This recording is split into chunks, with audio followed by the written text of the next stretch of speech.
నమస్కారం. ఈ వీడియో బుధుని వక్రం తర్వాత వృశ్చిక రాశి ఫలితాలు. నవంబర్ 26 నుండి డిసెంబర్ 15 వరకు బుధుడు వక్రించి వృశ్చిక రాశిలో ఉంటాడు. వృశ్చిక రాశి రీత్యా 8, 11 స్థానాల అధిపతి లగ్నంలో ఉన్నాడు. వృశ్చిక రాశి వారు ఆరోగ్యం గురించి జాగ్రత్తలు తీసుకోవాల్సిన అవసరం ఉంది.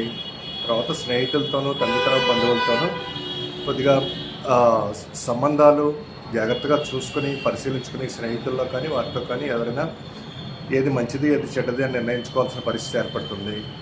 కొద్దిగా కోరికల చిట్టా తగ్గించుకోవడానికి ట్రై చేస్తారు. తర్వాత మంచి పదవి, అధికారం, ఉద్యోగం రావడానికి మంచి అవకాశం ఏర్పడుతుంది. దానికోసం బాగా విశేషంగా కృషి చేస్తారు. ఇన్లాస్తో సత్సంబంధాలు పెంచుకోవడానికి ట్రై చేస్తారు. ఆకస్మిక ధనప్రాప్తి గురించి ఆలోచిస్తారు. దీని గురించి కొద్దిగా జాగ్రత్తగా ఉండాలి. అత్యాశకు పోకుండా ఉంటే మంచిది. ఇంకా మంచి పదవి, అధికారం తర్వాత